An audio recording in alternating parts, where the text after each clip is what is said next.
Je suis donc Didier Bollet, je suis le président de Terraillon. Je suis ravi de vous accueillir aujourd'hui sur ce format digital. On a à peu près une cinquantaine de journalistes qui ont répondu favorablement à notre invitation ce matin. Donc, c'est vraiment une chance pour nous de pouvoir échanger avec vous sur la thématique du bien dormir pour mieux faire face. J'ai évidemment le grand plaisir d'accueillir pour ce webinaire le docteur François Duforez, qui est médecin du sport et du sommeil, qui est le fondateur de l'European Sleep Center à Paris et qui accompagne les sportifs de haut niveau. François Duforez a récemment coaché le skipper Charlie Dalin lors du dernier Vendée Globe, et je vous rappelle que ce dernier a franchi le premier la ligne d'arrivée après un tour du monde de 80 jours à la voile, avec en moyenne 4 heures de sommeil par jour. François Duforez et le Centre européen du sommeil accompagnent Terraillon depuis déjà quelques années dans l'exploration des objets grand public dédiés au sommeil, et nous sommes ravis de collaborer avec lui. Alors, pour entrer dans le vif du sujet, aujourd'hui, d'après une étude très récente, 3 Français sur 4 déclarent avoir des troubles du sommeil depuis les périodes de confinement.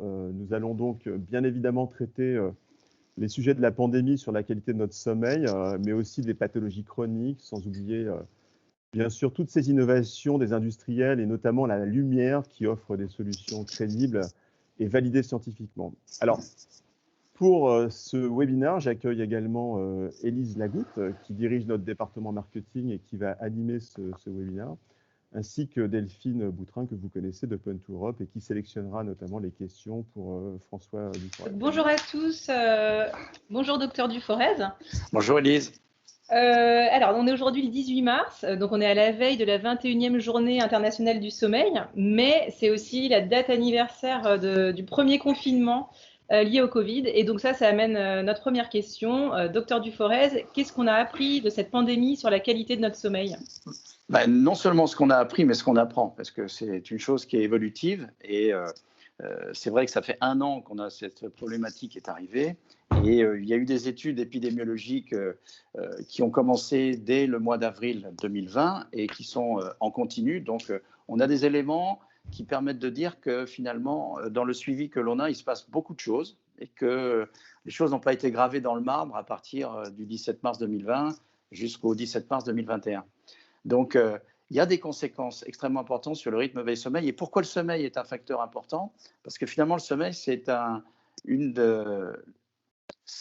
vraiment le marqueur de la bonne santé, à la fois la bonne santé physique, la bonne santé mentale, mais aussi la bonne santé sociale. Et donc, ce qu'on a pu voir, et je vais vous détailler un petit peu avec vous pendant quelques minutes les enseignements de ce qui s'est passé, a montré que le sommeil était vraiment cet indicateur clé qui permettait d'anticiper et de comprendre les effets secondaires de cette pandémie.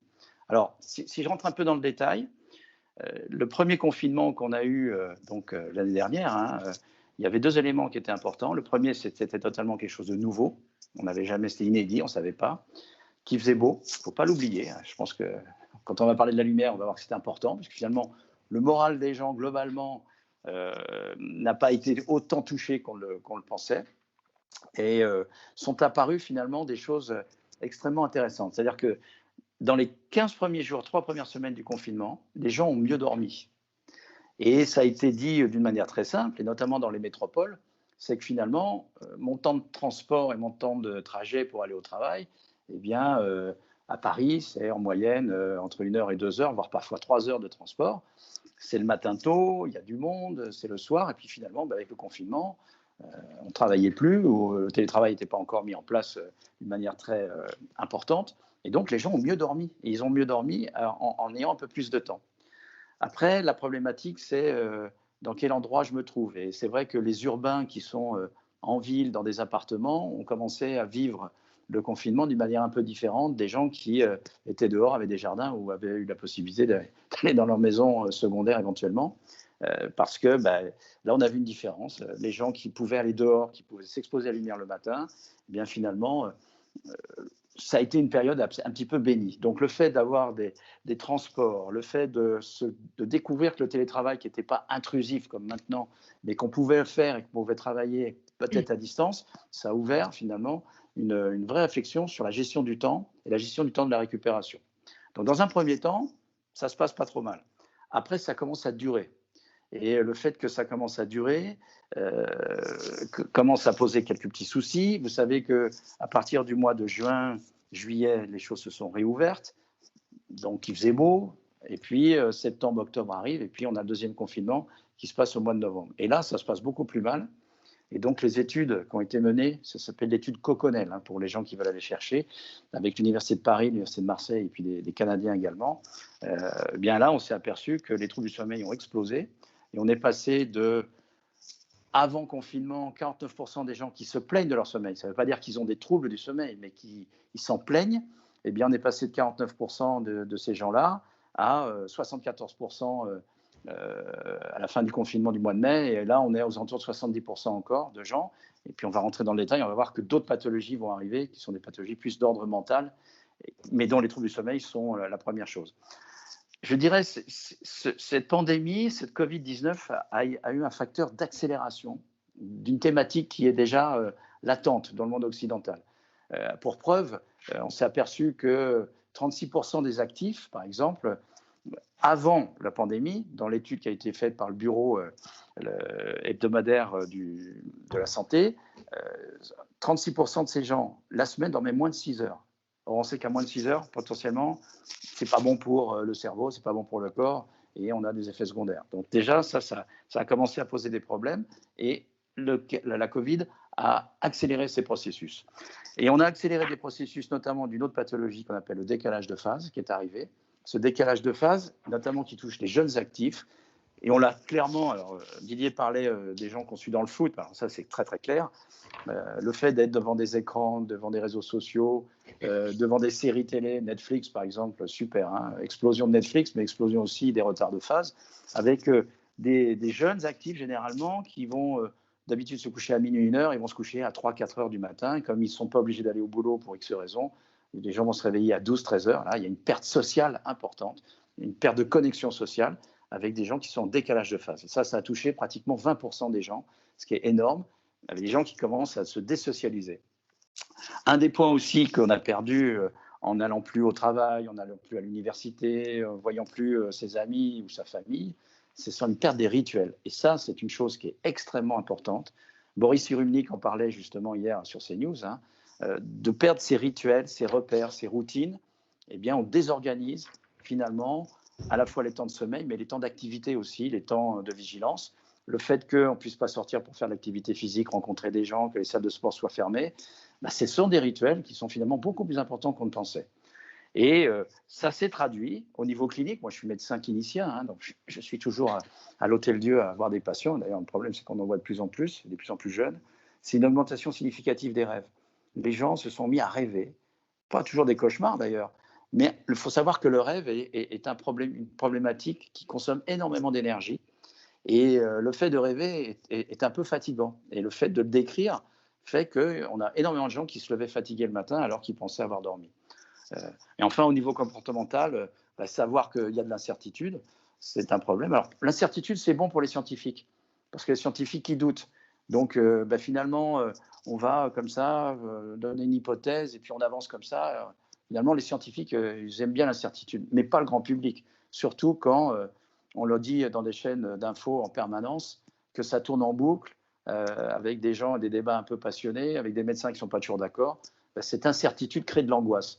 Et les troubles du sommeil, notamment chez les anxieux qui ne sont pas éventuellement des pathologiques, mais des gens qui sont scrupuleux, qui ont besoin de repères, eh bien, ça se traduit par des troubles de l'endormissement. Et on a une explosion des troubles de l'endormissement avec des gens qui ont des pensées qui les empêchent de s'endormir, parce que cette incertitude, elle devient de l'angoisse. Et pour le grand public, c'est de l'angoisse.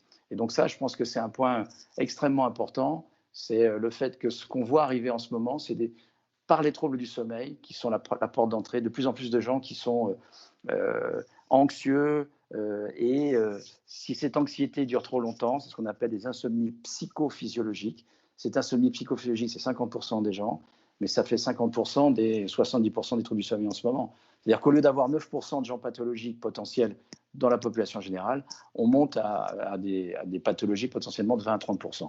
Donc avant que les problématiques pathologiques arrivent, je pense que c'est bien justement de retrouver des rituels, de retrouver des repères Et c'est pour ça que, notamment, on travaille avec Terrarion sur donner des repères physiologiques qui permettent aux gens de s'accrocher à quelque chose.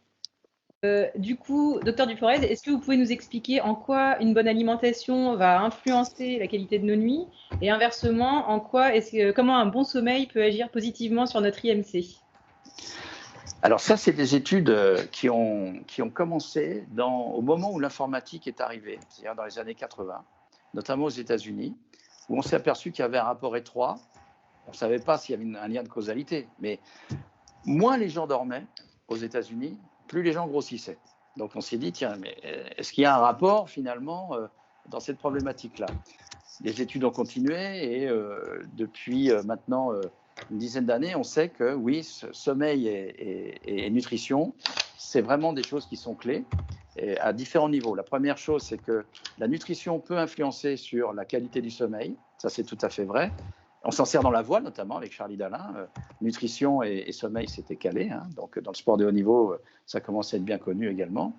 Et puis, la chose concrète qui est arrivée, c'est qu'avec la pandémie, les gens se sont retrouvés assis devant leur bureau sans bouger. Et donc, il y a une sédentarisation qui est arrivée et avec aussi des modifications du système alimentaire, avec notamment tout ce qui est grignotage et ainsi de suite.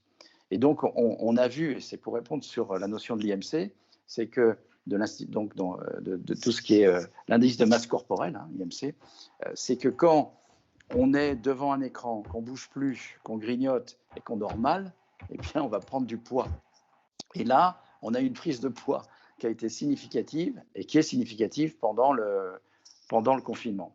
Donc, ça nous a amené les nutritionnistes à travailler avec les somnologues et je dirais avec le monde médical, mais aussi le monde scientifique et le monde sportif en particulier, pour savoir qu'est-ce qui était bon pour le cerveau de manger. Et donc là, c'est quelques points que je vous donne sur nutrition et cerveau, qu'on utilise, nous, essentiellement dans la voile, mais aussi quand il y a des épreuves où les coordonnées les agendas sont bien fixes, c'est choisir les aliments qui favorisent la vigilance ou l'endormissement en fonction de la situation. Et donc, ça, c'est des choses qu'on a fait notamment aussi avec l'armée. On s'est aperçu, et je vous dis des choses très, très concrètes, c'est que si vous prenez des glucides, c'est-à-dire des sucres isolés, d'une manière isolée, des sucres rapides, je précise bien, eh bien, ça favorise l'endormissement parce par une cascade biochimique, un acide aminé libéré qu'on appelle le tryptophane, qui va se transformer en 5-hydroxytryptophane en passant la barrière du cerveau en une demi-heure. Et le 5-hydroxytryptophane, c'est la sérotonine, c'est l'hormone du sommeil. Donc concrètement, un sucre isolé pris sous forme de plaisir, en une demi-heure, va faciliter l'endormissement. Donc ça veut dire que notre Charlie Dalin, par exemple, il avait une sucrerie qui a du sens pour lui, ça fait partie des rituels, mais en plus de ce rituel, il y a un impact métabolique. Donc déjà, pensez à ces choses-là, c'est pas idiot. La deuxième chose, c'est que l'impact du petit déjeuner est extrêmement important et du midi. Si vous prenez des aliments de nature protidique, vous allez favoriser les neurotransmetteurs de la vigilance. Donc, c'est des points importants, ce qu'on appelle la chrononutrition. Donc ça, il faut y penser, c'est intéressant. Enfin, dernier point sur nutrition, c'est que quand on a un sommeil perturbé, cette fois-ci, il y a une inversion du cycle chronobiologique de deux hormones. Alors, excusez-moi d'entrer un peu dans le détail, mais je pense que c'est important. On a deux hormones qui permettent de régler le thermostat, en quelque sorte, de la faim. C'est une hormone qu'on appelle la gréline, qui est l'hormone de la faim, et la leptine, qui est l'hormone de la satiété. Et en gros, l'équilibre alimentaire se fait avec ces deux hormones. Quand je mange parce que j'ai faim, c'est la gréline qui est haute, et puis très vite, je suis à satiété. Si je suis bien équilibré, c'est la leptine qui va jouer. Sauf que avec des troubles du sommeil importants, ces hormones inversent leur cycle. Ça veut dire que la gréline augmente la nuit et la leptine diminue la nuit. Donc les gens ont faim la nuit parce qu'ils dorment mal. Et c'est comme ça qu'on a des comportements qui font que les gens qui se réveillent, ça joue à la première question qu'on avait dans le premier chapitre, eh bien les gens vont se lever, vont aller à la cuisine et vont manger parce qu'ils ont faim. Et c'est à la fois ces comportements et cette notion métabolique font qu'on prend du poids. Et ce n'est pas du bon poids, parce que c'est souvent du poids qui est avec une origine un peu graisseuse et en plus, trop de sucre fait que c'est ce qu'on appelle des effets prédiabétiques. Et donc, il y a une relation également entre sommeil, nutrition et diabète. Voilà, donc ça, c'est pas simplement que le plaisir ou la facilité de bien dormir, c'est aussi d'éviter des pathologies à terme. Qu'on voit arriver d'ailleurs. Hein. Je vois de plus en plus de gens qui ont des glycémies élevées parce qu'ils dorment mal. Les insomniaques, il faut toujours regarder, faire une prise de sang pour voir aussi si la glycémie a bougé. Taux de sucre. Voilà ce que je pouvais vous dire concrètement sur la nutrition. Très bien. Alors, on sait qu'il y a un autre facteur qui joue un rôle essentiel dans notre horloge biologique, c'est la lumière. Est-ce que vous pouvez nous en dire plus, s'il vous plaît? Ah, ça, c'est vraiment quelque chose qui nous intéresse énormément. Lors des dernières publications de la Société française de recherche de médecine du sommeil, c'est-à-dire en novembre 2020, on a eu des communications extrêmement intéressantes sur finalement le fait que la lumière a un rôle peut-être beaucoup plus important qu'on ne pense sur à la fois l'horloge biologique, et je vais vous en parler un petit peu parce que c'est des notions qui ne sont pas très connues, bien connues des spécialistes, pas très connues du monde médical, parce qu'on n'a pas appris ça il y a 20 ans, on ne connaissait pas ces mécanismes. Et à un tel point que je dirais même les psychiatres dans les pathologies sur notamment les effets de dépression, je ne parle pas que de dépression saisonnière où on manque de lumière l'hiver, mais carrément dans des dépressions classiques, eh bien l'apport de la lumière peut être même un premier traitement avant les antidépresseurs, ce que nous disent les psychiatres qui travaillent sur ce sujet-là. Donc c'est un point extrêmement important, surtout en ce moment où on a vraiment besoin de certains types de lumière. Alors, je dirais d'un point de vue très pratique, comment on peut comprendre et les dernières notions sur la lumière. D'abord, ce n'est pas la lumière qu'on voit, c'est la lumière qu'on perçoit, ce qui n'est pas tout à fait la même chose. C'est-à-dire que les gens pensaient au début, il y a une trentaine d'années, que oui, la lumière, ça peut jouer en fonction de ce qu'on voit, les cônes et les bâtonnets. L'expérience des aveugles nous posait d'ailleurs des vrais soucis, parce que les aveugles qui ne voient pas la lumière ont d'énormes problèmes de sommeil. Ça a commencé comme ça. En fait, on s'est aperçu dans les années 2002 qu'il y avait des récepteurs un peu spéciaux, qu'on appelait des récepteurs à mélanopsine, qui sont sur la partie périphérie de la rétine. Ça veut dire que ce n'est pas ce qu'on voit, mais ce que l'œil perçoit. Ça veut dire que même paupières fermées, vous avez la possibilité pour l'œil de percevoir, quand évidemment il n'y a pas de grosses pathologies oculaires qui permettent de ne pas percevoir cette lumière, on donne un signal électrique au cerveau qui arrive sur une petite zone du cerveau qui sont quelques millimètres cubes, au centre du cerveau, qu'on appelle nous les noyaux suprachiasmatiques, c'est l'horloge biologique. Et cette horloge biologique, elle va jouer sur beaucoup de paramètres. Elle va jouer sur, bien sûr, le sommeil et la vigilance, clairement, parce que, et ça on le sait, si vous avez une lumière, même faible, mais enrichie dans du bleu, ça c'est connu, c'est la lumière des écrans, des iPads, des portables, et ainsi de suite, eh bien vous bloquez la sécrétion de l'hormone des rythmes, qui est la mélatonine. Donc ça, maintenant, c'est bien diffusé, les gens le savent, et on peut en parler facilement. Ce qu'on ne savait pas, c'est que c'est un impact très, très rapide et très fort.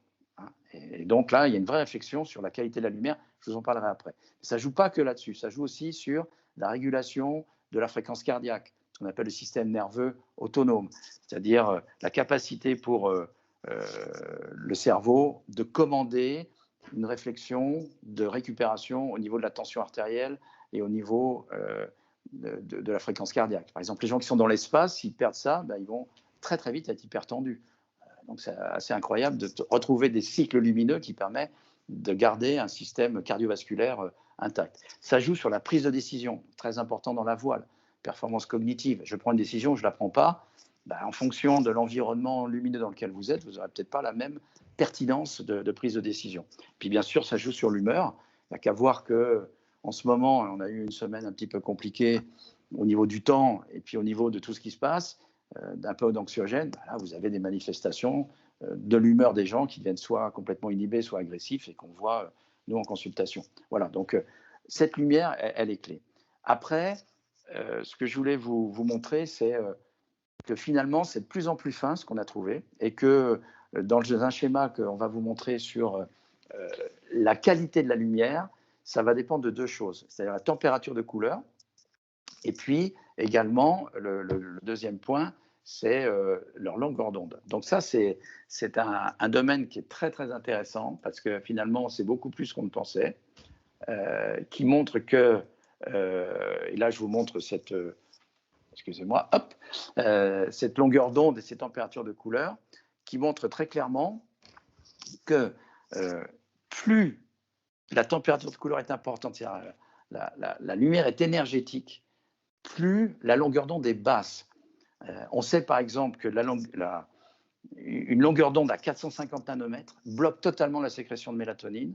Et les dernières études ont montré que c'était finalement des impacts sur quelques minutes, pas sur 3/4 d'heure ou 1 heure comme on fait avec des souris dans la modèle expérimentale, mais sur l'homme, on s'est aperçu que 450 nanomètres, on bloque la sécrétion de mélatonine avec une température de couleur très importante, qui est à plus de 10 000 degrés. Et que plus on monte dans la longueur d'onde, quand on arrive dans des longueurs d'onde à 570 nanomètres, vous savez, dans le schéma, c'est une échelle logarithmique, et bien plus la température de couleur est faible, et finalement, la mélatonine peut passer. Et ça correspond aux études qui ont été faites notamment au Canada sur les gens qui travaillaient la nuit. Et quand ils revenaient dormir chez eux le matin alors qu'il fait jour, il fallait absolument qu'ils soient dans le noir, mais surtout, entre le moment où ils quittaient le poste et le moment où ils rentraient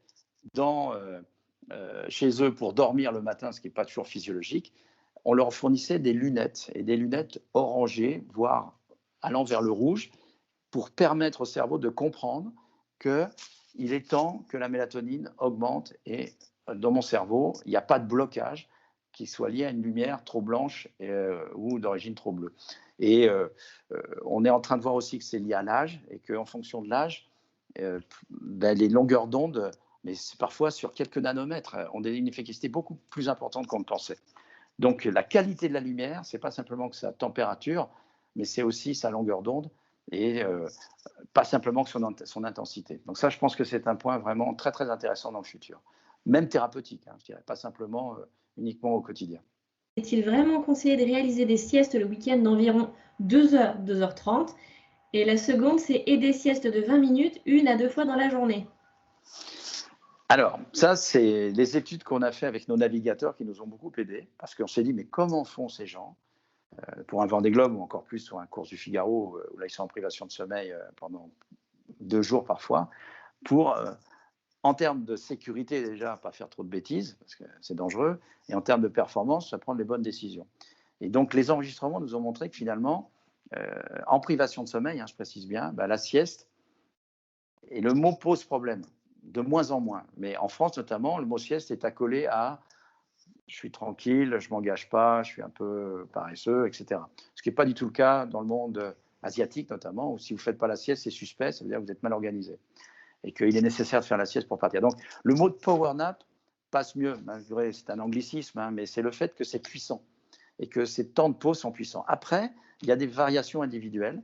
Et ce que nous ont appris les navigateurs, c'est que les siestes efficaces au niveau mental, pas au niveau physique, mais au niveau notamment de la mémoire de travail et de la reprise de la vigilance mentale, des siestes entre 10 minutes et 40 minutes sont intéressantes. Et c'est ce que font les navigateurs dès qu'ils peuvent, dès que les situations météo est stable, et on pourrait se l'appliquer au quotidien. Dès que finalement, je n'ai pas grand-chose à faire, eh bien, des pauses qui sont entre 10 minutes et 40 minutes, notamment le week-end, sont récupératrices, notamment au niveau du système immunitaire. On revoit le système immunitaire qui monte très très vite, alors qu'il descend très très vite quand on a une privation de sommeil. Et puis, on a également une maîtrise des hormones du stress. C'est-à-dire le cortisol va être limité. Donc, il y a un effet anti-stress et un effet pour l'immunité et la mémoire de travail qui est clairement identifiée entre 10 minutes et 40 minutes. Par contre, sur la réparation tissulaire, là, il faut dormir plus longtemps. Et c'est la sieste un peu plus longue qui correspond à un cycle de sommeil qu'on peut faire généralement le week-end, plutôt le samedi d'ailleurs que le dimanche. Pourquoi ? Parce que le samedi, ça me permet de sortir plus tard le soir, si c'était permis, mais j'espère que ça sera un jour. Et ça, c'est des siestes qui font un cycle de sommeil, c'est généralement 1h30. Mais ça peut être entre 1h15 et 2 heures selon les gens. Le dernier conseil que je peux vous donner, c'est une étude qu'on avait fait aussi, c'est de prendre du café avant, si vous aimez le café. Pourquoi ? Parce que la demi-vie du café, c'est 3/4 d'heure, 1 heure selon les gens. Ça vous fait sortir de la sieste avec l'effet psychostimulant du café. C'est là où parfois nutrition et sommeil peuvent être liés dans des choses très très concrètes et pratiques. Et après, exposez-vous à la lumière. C'est le meilleur moyen de pouvoir faire repartir l'horloge biologique. Vous, docteur Duforez, en tant que médecin, est-ce que vous pouvez nous dire ce que vous pensez de l'évolution de ces nouvelles technologies du sommeil, de ce qu'on appelle la sleep tech ? Il y a 2 aspects dans la sleep tech. Le premier, c'est que les gens deviennent acteurs de leur sommeil parce qu'ils ont des mesures. Alors, la mesure, quelque part, ça rassure. Ça permet de savoir où on en est. L'effet secondaire, c'est que si la mesure n'est pas ce que j'attends et qu'il y a un décalage trop important, ça peut être anxiogène. Donc, on a pas mal de gens qui viennent me voir en consultation en disant « j'ai mesuré des choses, mais ça prouve que je ne dors pas bien, donc ça peut être potentiellement anxiogène. » Bon, par contre, ça permet un dialogue plus intéressant entre un spécialiste et une personne qui a son trouble du sommeil ou qui pense avoir un trouble du sommeil important. Donc, je pense que on va dans un bon sens. Il faut que ça soit simple, il faut que ça soit validé, parce que si on n'est pas validé, on dit des fausses choses, des choses fausses qui, malheureusement, font changer des comportements. Donc, c'est une tendance lourde que les gens deviennent acteurs de leurs problématiques. Ça, je pense que c'est une bonne chose. Il faut simplement accepter le dialogue. Ce n'est pas toujours facile pour les médecins qui n'ont pas toujours l'habitude de dialoguer et d'écouter des gens qui viennent leur dire qu'ils ont des mesures qu'ils ont faites par eux-mêmes. Les autodiagnostics, il va falloir qu'on apprenne aussi à gérer ça avec les gens. C'est d'autres manières de communiquer. Ça, c'est le premier point. Le deuxième point, c'est qu'il y a eu une énorme campagne de presse quand même sur le fait qu'il y a des médicaments qui ont des effets secondaires, quels qu'ils soient, et que de prendre des anxiolytiques ou de prendre des antidépresseurs, ce n'est pas bon pour le cerveau. Ce qui est vrai en partie, parce que c'est des médicaments qui, lorsqu'ils sont nécessaires, et que cliniquement c'est nécessaire, à utiliser de manière courte et séquentielle pour passer un cap. Parce que dans la vie, il ne nous arrive pas toujours des choses très très sympas, et que quand il y a un deuil, quand il y a des choses lourdes qui se passent, parfois il faut une aide médicamenteuse. Mais elle est purement sectorielle, je dirais, dans le temps. Et le fait que derrière, il y ait d'autres techniques alternatives non médicamenteuses, depuis une dizaine d'années, on travaille ça et on évalue ces techniques-là, notamment à l'Hôtel-Dieu, par des ateliers. Et les ateliers basés sur les techniques de relaxation, quel que soit le nom que ça porte, que ce soit sophrologie, cohérence cardiaque, on va peut-être en parler un petit peu, mais des techniques basées sur la respiration sont des techniques extrêmement intéressantes pour savoir si les gens sont sensibles finalement à se créer des rituels basés sur le corps, sur les sensations qui leur permettent de passer plus facilement d'un état de conscience qui est « je suis vigilant dans la journée » à un état qui est quand même particulier, qui est un état d'inconscience qui est le sommeil. Et ce n'est pas si simple que ça. Il y a des gens qui font naturellement, c'est les bons dormeurs, ils passent de l'un à l'autre sans problème. D'autres, c'est une chose que je ne recommande pas, c'est de demander aux gens l'heure exacte à laquelle ils se sont endormis. Parce que si vous avez des gens un petit peu scrupuleux, consciencieux, ben, ils vont regarder l'heure à laquelle ils s'endorment. Mais ils ne s'endorment pas, évidemment, puisqu'ils sont vigilants. Donc, on est sur des choses qui nous permettent de ces techniques-là.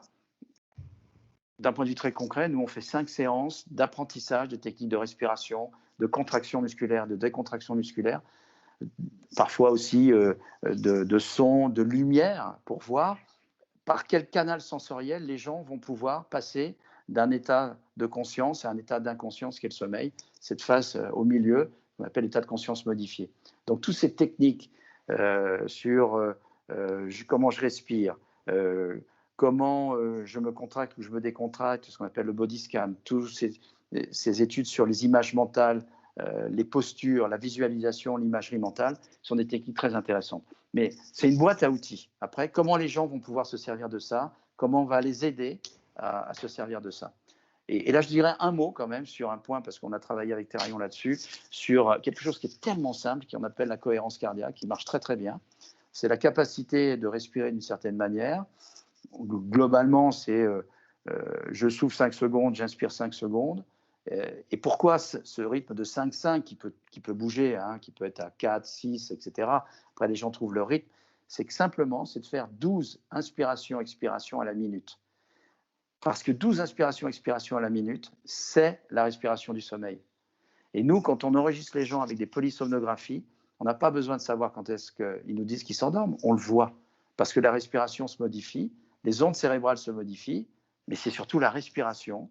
Et d'avoir une respiration au début consciente par la cohérence cardiaque qui permet de respirer 12 à 14 fois par minute, vous rentrez beaucoup plus facilement dans le sommeil. C'est ça la base physiologique de ces techniques de relaxation pour aider à l'endormissement. Je dirais même aussi pour aider au rendormissement. Parce que la problématique qu'ont les gens, c'est les réveils nocturnes en ce moment. Et je me réveille à 4 heures du matin. Déjà, il ne faut pas qu'ils regardent l'heure. Ce serait un point intéressant. Et deuxième point, c'est d'appliquer des techniques de respiration, voire de lumière, C'est l'objectif justement du Dreamer. C'est un outil qui me permet de me rendormir plus vite ou de m'endormir plus vite. Merci beaucoup, Dr Duforest, pour toutes ces explications.